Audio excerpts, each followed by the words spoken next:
দ্রুত পায়ে হাঁটতে গিয়ে পিছন থেকে কোলাহলের শব্দ পেলাম। একই মাইলটা হেঁটে এসেছি কোনো যানবাহনের দেখা না পেয়ে। সন্ধ্যের পর এখনও যে এখানের এমন দুরবস্থা হবে ভাবিনি। পিছন ঘুরে তাকালাম। দিন দিন তোমাদের পা ভারী হয়ে যাচ্ছে। হ্যাঁ, সকাল থেকে তো এক পা যেতে ঘন্টাখানেক ভাড়া নাও, আর সন্ধে হলেই বলছো যাবো না। না, ব্যবস্থা করতে হবে। প্রধানকে বলি, দাঁড়াও। দাঁড়িয়ে থাকা রিকশার লোকটা চুপচাপ শুনছিল কথাগুলো। কি ব্যাপার কি? এতক্ষণ ধরে বলছি, কোনো কথা কানে নিচ্ছ না তো? তোমাদের ব্যবস্থা আজকে আমি করছি। এইসব কথা বলেই ও চলে যাচ্ছিল। আমি হাঁ করে দেখছিলাম। ও বেরিয়ে গেলেই আমি রিকশার লোকটাকে ধরব। দরকার হলে হাতে পায়ে ধরে বলবো, ডবল ভাড়া দিয়ে হলেও আমাকে নিয়ে চলো। ও মা, দেখি বেটা আমার সামনে এসে দাঁড়িয়েছে। আরে স্যার, আপনি আমাদের গ্রামে? কি সৌভাগ্য! 10-20 বার মাথা থেকে পা অবধি দেখেও ওকে চিনতে পারলাম না। কি বলো তো তুমি? স্যার, আমি অপু। চিনতে পারছেন না? আপনি যখন আমাদের স্কুল ছেড়ে চলে গেলেন তখন আমি ক্লাস 8, ওই যে 4th বেঞ্চে বসতাম। আরে কান ধরে বার করে দিতেন আমায়। মনে পড়ছে না আমায়? ওহো, আচ্ছা, এই যে জোড়া ভুরু দেখেও চিনতে পারছেন না? ওহ ও অপু, তুই? আরে কি পেল্লাই চেহারা করেছিস তুই! চিনতেই তো পারিনি। ওই স্যার, ওই আর কি। তবে একটা কথা বলি স্যার, আপনাকে না কিন্তু ওই একেবারে একরকম লাগছে আমাদের সেই রসায়নের শিক্ষক ব্রতবাবু।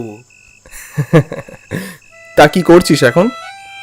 স্যার, ওই প্রধানের কাছে কাজ করি, ভালোই আছি আর কি। তো বলছিলাম স্যার, এই গ্রামে এলেন আজকে এতদিন পর, স্যার কোনো কারোর বাড়িতে নাকি? না রে, কি বলি আর তোকে। বলতে পারিস প্রায়শ্চিত্ত করতে। প্রায়শ্চিত্ত? কেন স্যার? চল তোকে যেতে যেতে বলি। রিক্সাওয়ালা ততক্ষণে আমাদের সামনে এসে দাঁড়িয়েছে। কোথায় যাবেন বাবু?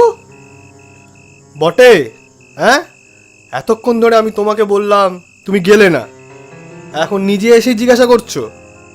না মানে ওই তো পুরনো স্কুলের দিকে যাবে ভাই। আরে দক্ষিণ পাড়ার কথা বলছেন? রিক্সা চালক ঘাড় নেড়ে সম্মতি জানালো। চলুন স্যার, আমিও তো ওই দিকেই যাব, নেবে যাব না হয় কিছু আগে। আমরা দুজনেই রিক্সায় উঠে বসলাম। রিক্সা চলতে শুরু করলো আপন গতিতে। আশপাশের বাড়ি, ঘর, কলতলা, মুদির দোকান, এগুলোকে দেখে 12 বছর আগের সেই পুরনো স্মৃতি যেন আমার মনের মধ্যে আবার করাঘাত করতে শুরু করলো। আমার অজান্তেই কথাগুলো বেরিয়ে এলো। নিখিল বাবুর সাথে যে ঘটনাটা ঘটেছিল তার কিছুটা হলেও তোরা হয়তো জানিস। হ্যাঁ, মানে সেসব তো কবেকার ঘটনা স্যার, ওগুলো আবার কেন? অপু, আজ তুই বড় হয়েছিস, তাই আমার তোকে বলতে কোনো দ্বিধা নেই। আমার বুকের মধ্যে দগ্ধে দগ্ধে সেই ভয়ঙ্কর স্মৃতিগুলো কখন যে প্রকাণ্ড একটা গোলায় পরিণত হয়েছে সে আমি তোকে কিভাবে বোঝাই। তাই আমি প্রায়শ্চিত্ত করতে এসেছি অপু। সেই ঘটনার পর থেকে নিখিল বাবুর সাথে আমার আর কোনো যোগাযোগ নেই। কখনো সাহসে কুলোয়নি ওনার সামনে গিয়ে একবার দাঁড়াই। কিন্তু কাল রাতে একটা অদ্ভুত স্বপ্ন দেখলাম জানিস। কিন্তু স্যার, নিখিলবাবু তো প্রায় বছর 3 হলো মারা গেছেন। মারা গেছেন? কি বলছিস তুই অপু? শেষ বয়সটায় বড্ড কষ্ট পেয়েছিলেন স্যার। আমরা কেউই সেই সময় ওনার পাশে গিয়ে দাঁড়াতে পারিনি। সারা গায়ে পোকা হয়ে, ঘা হয়ে। স্যার, ওই ঘটনার পর এমনকি গ্রামের কোনো লোকও ওনাকে আর সেই নজরে দেখতো না। কি বলছিস তুই অপু? গ্রামের লোকই তো জানলো প্রায় 1 মাস পর, যখন ওনার মৃত শরীরটাতে পোকামাকড় হয়ে গিয়ে পোকাতে খুবলে খেয়ে কঙ্কাল সে দেহের যে অবস্থা হয়েছিল সে আমি আপনাকে বলে বোঝাতে পারবো না। অপুর মুখে ওসব কথা শুনে আমার বুকের মধ্যে সেই যন্ত্রণা যেন আরো লক্ষ গুণ বেড়ে গেল। যে প্রায়শ্চিত্তের জন্য আমি এখানে এসেছিলাম তা জীবনেও কখনো পূরণ হবে না এ ভেবে আমার মনের মধ্যে ভয়ঙ্কর পাপবোধ কাজ করলো। অপু, আমার বড় কষ্ট হচ্ছে রে, বড় কষ্ট হচ্ছে। স্যার জল খাবেন? স্যার স্যার স্যার ঠিক আছেন? আপনি আপনি শান্ত হন। এত ভাববেন না স্যার। আপনি বরং আমার বাড়ি চলুন। আজ রাতটা আপনি আমার বাড়িতেই থাকবেন, ঠিক আছে? কিন্তু অপু, আমি তো নিখিলবাবুর বাড়ি যেতে চেয়েছিলাম। কিন্তু ওখানে তো আর স্যারের বাড়ি নেই। রিক্সা আপন বেগে চলল গ্রামের নির্জন রাস্তা ধরে। দু একটা ল্যাম্পপোস্টের ফিকে আলো মাঠঘাটের গাঢ় অন্ধকারে চাপা পড়ে যাচ্ছে।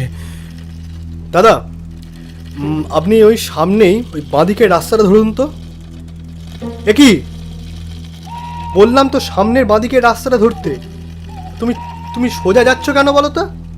উনি যখন এত করে যেতে চাইছেন তো সেখানেই একবার নিয়ে যাই।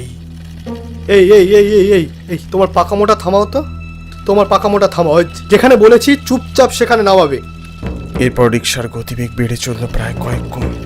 মাঠঘাট নালা পুকুর পেরিয়ে দক্ষিণ পাড়া দিয়ে রিক্সা চলল আরো পশ্চিমে। সেখানে একটা ভাঙা মন্দিরের পাশেই ছিল নিখিলবাবুর বাড়ি। এই রিক্সা, এই এই এই এই আরে থামাও। গাড়ি তো আর থামবে না স্যার, গাড়ি ঠিক জায়গায় পৌঁছে তবেই থামবে। রিক্সাওয়ালার স্বরটা কেমন যেন বদলে গেল, বদলে খুব চেনা একটা স্বর ভেসে এলো। স্যার এ তো প্রভাত কাকুর গলা। আমাদের স্কুলে ঘন্টা বাজাতেন, কিন্তু স্যার এ তো বছর খানেক আগে মারা গেছেন রেলে কাটা পড়ে। স্যার গ্রামের অনেকে বলেছে স্যার যে প্রভাত কাকুকে গ্রামের আনাচে কানাচে এদিক ওদিক দেখা যায়। স্যার আমার মনে হয় এসব প্রভাত কাকুর অতৃপ্ত আত্মার কাজ। স্যার আমার কিন্তু বিষয়টা সুবিধা ঠেকছে না। চলুন আমরা রিক্সা থেকে ঝাঁপ দিয়ে দিই। ঝাঁপ দেব? না, তোমার নিশ্চয় কোথাও ভুল হচ্ছে অপু। কিচ্ছু ভুল হচ্ছে না স্যার, কিচ্ছু ভুল হচ্ছে না। আমার বাড়ির রাস্তা আমি অনেক আগে পেরিয়ে এসেছি স্যার। ঠিক হচ্ছে না স্যার, ঝাঁপ দিয়ে দিই স্যার। চলুন ঝাঁপ দিয়ে দিই। না, একজন শিক্ষক হয়ে তোমার এসব বুজরুকিতে আমি বিশ্বাস করতে পারি না। আমি ঝাঁপ দেবো না অপু। তবে আমার কিছু করার নেই স্যার, আমি ওই জায়গায় যেতে চাই না স্যার। গ্রামের লোকে বলে ওই জায়গায় নাকি আজও নিখিল স্যারের প্রেতাত্মা বাস করে। কেউ যায় না স্যার, ওই জায়গা পরিত্যক্ত। আমি আপনাকে বলছি, বাঁচতে চাইলে এখান থেকে ঝাঁপ দিন। না অপু, না, এইসব বোকামো করো না, অ্যাক্সিডেন্ট হবে। আমি বোকামো করছি না স্যার। আমি গেলাম স্যার, আমায় ক্ষমা করবেন। অপুর শরীরটা যেন বাতাসে কি টেনে নিল। আর কোনো সারা শব্দ পেলাম না ওর, শুধু রিক্সার খটখট শব্দ। প্রবল গতিতে রিক্সা চলছে। হঠাৎ করেই লোকটার মুন্ডটা আমার দিকে ঘুরে গেল। এ তো অবিকল প্রভাতের মুখ, যে বছর কয়েক আগে নাকি রেলে কাটা পড়েছে। অনেক কষ্ট পেয়ে স্যার মরেছেন, এই তোর জন্য স্যারের এমন অসহায় পরিণতি হলো। স্যার তোকে ক্ষমা করলেও আমি করব না। শুধু প্রতিশোধ নেওয়ার জন্য আমার অতৃপ্ত আত্মা তোর অপেক্ষায় বসেছিল। বারবার মনে পড়লো অপুর বলা কথাগুলো। ওর কথা শোনা উচিত ছিল আমার। অবশেষে সাহস করে ঝাঁপিয়ে পড়লাম। একটা ল্যাম্পপোস্টে ধাক্কা খেয়ে ছিটকে পড়লাম মাটিতে। জায়গাটা বড় চেনা লাগলো। ফাটা কপাল থেকে রক্ত গড়িয়ে হাত ভিজে গেছে ততক্ষণে। সদরের ভিতর থেকে ঘন্টার ঢং ঢং শব্দ। ভাঙা সদরের চৌকাঠ থেকে বেরিয়ে এলো ছিন্ন বিচ্ছিন্ন একটা শরীর। ধর থেকে মাথাটা আলাদা হয়ে শূন্যে ভাসছে। প্রভাত, তুমি? হ্যাঁ আমি। শুধু শুধু আর সাধু সাজিস না, বুঝেছিস? কি মনে পড়ছে না তোর? আজ থেকে ঠিক 13 বছর আগেকার সেই দিনটার কথা। ঠিক এই জায়গায় দাঁড়িয়ে তুই নিখিল স্যারের বিরুদ্ধে কি কি বলেছিলি? ভুলে গেলি সেসব কথা? ভুলে গেলি? সেই সময় স্যারকে কেউ বিশ্বাস করেনি। আমি স্যারের পাশে দাঁড়িয়েছিলাম। এক এক করে স্মৃতিতে ভিড় করে এলো সেই দিনগুলো। আমার মতো নিখিলবাবু রসায়নের শিক্ষক ছিলেন, নিপাট ভদ্রলোক, খানিকটা রকচটা। অন্যায়ের সাথে তিনি কোনোদিন আপোষ করেননি। সেদিন করিডোর দিয়ে হাঁটতে হাঁটতে চোখে পড়ল অপুর এক সহপাঠীকেই তিনি মারধর করছেন। কেন করছেন সেসব না জেনেই তাকে আটকাতে গেলাম। কোথাও কি নিখিলবাবুর সাথে আমার প্রতিদ্বন্দ্বিতাটা আগে থেকেই ছিল? হয়তো উনি আমার থেকে ভালো পড়াতেন বলে কিনা জানি না। পরদিন সকালে ঘটনাটা দেখে গ্রামের সবাই চমকে গেল। সেই সকালে ওনার বাড়ির সামনে ওই ছেলেটির মৃতদেহ পাওয়া গেল, যে ছেলেটিকে উনি আগের দিন মেরেছিলেন। জানি না মাথার মধ্যে কি হয়ে গেল, ওনার উপর এই দোষ চাপানোর এই সুবর্ণ সুযোগটা আমি যেন আর হাতছাড়া করতে চাইলাম না। ছি ছি নিখিলবাবু, এমন একটা কাজ আপনি করতে পারলেন কিভাবে? আপনি ওই ছেলেটাকে এইভাবে পিটিয়ে নৃশংসভাবে মেরে দিলেন। ব্রত, তুমি এসব কি বলছো? আমি তো সবের বিন্দু বিসর্গ জানি না। নাটক করবেন না আপনি, একদম নাটক করবেন। আপনি সব জানেন। আমি গতকাল আপনাকে বারবার করে বলেছিলাম, স্যার আপনার রাগের মাত্রাটা এবার একটু লাগাম দিন। যুগ বদলাচ্ছে, বাচ্চাদের গায়ে হাত তুলবেন না, বোঝান, তাতেই আপনার মঙ্গল। কিন্তু আপনি শুনলেন না। ছি, হে কি কি আপনারা স্যারের নামে এসব কি যাতা বলছেন? স্যার এরকম কাজ করতেই পারেন না। চুপ করো প্রভাত, সুদীর সাক্ষী মাতাল এসছে। চারদিকে গ্রামে হই হই রই রই পড়ে গেল। সারা গ্রাম ক্ষিপ্ত হয়ে উঠে নিখিলবাবুকে ঘর থেকে টেনে বের করে এনে যাচ্ছে তাইভাবে অপমান করলো। জুতোর মালা থেকে শুরু করে মুখে কালি কিচ্ছু বাদ পড়ল না। ওই ঘটনার পর উনিও ইস্তফা দিয়ে দিলেন স্কুল থেকে। বছর করতে আমারও ট্রান্সফার হয়ে গেল। এর পরবর্তী সময় কি ঘটেছে আমার কিচ্ছু জানা ছিল না। এরপর কেটে গেল প্রায় 13 বছর। মাস দেড়েক আগে অন্য এক শিক্ষকের থেকে জানতে পারলাম আসল ঘটনাটা ছিল অন্য। সেদিন রাতে ছেলেটি তার প্রেমিকার সাথে দেখা করতে গিয়ে মেয়েটির বাবার কাছে ধরা পড়ে। প্রচণ্ড রকম মারধর করে সে গ্রামের পরিবার। মৃতপ্রায় অবস্থায় ছেলেটি বাড়ি ফিরছিল, কিন্তু ভাগ্যের পরিহাসে নিখিলবাবুর বাড়ির সামনে এসে ছেলেটি মারা যায়। আমি না জেনেই নিখিলবাবুকে দোষারোপ করেছিলাম। সে তখন থেকে আমি পাপের অনলে ভস্মীভূত হচ্ছি। নিখিল বাবুকে ওই দিনগুলোয় আমি নিজের চোখে দেখেছি। আমি নিখিল বাবুকে সাহায্য করেছিলাম বলে আমাকেও গ্রামের কেউ ছেড়ে কথা বলেনি। একদিন রেল লাইনে বেঘরে কাটা পড়লাম। মৃত্যুর পর আমার একটাই উদ্দেশ্য ছিল, এই ঘটনার সঠিক বিচার করা। অন্তত শেষ সময় যেন ওনাকে সবাই সম্মান করে, আর সেটাই করলাম। তোকে তো দুঃস্বপ্ন আমি দেখিয়েছি। কেউ স্যারকে বিশ্বাস করুক আর নাই করুক, আমি জানি কারোর বিপদে স্যার কিভাবে ঝাঁপিয়ে পড়তেন, কিভাবে গরিব অসহায়দের পাশে থেকে তাদের সাহায্য করতেন। স্যার ছিলেন আমার ভগবান। বিশ্বাস করো প্রভাত, বিশ্বাস করো, আমি অন্যায় করেছি, কিন্তু তা জেনে বুঝে কিছু করিনি। চুপ কর তুই। নিজের হয়ে আর সালিশি করিস না। তোর মতো অমানুষদের জন্য কোনো ক্ষমা নেই। শাস্তি শাস্তি শাস্তি একমাত্র উপায়। মৃত্যুর জন্য প্রস্তুত হ।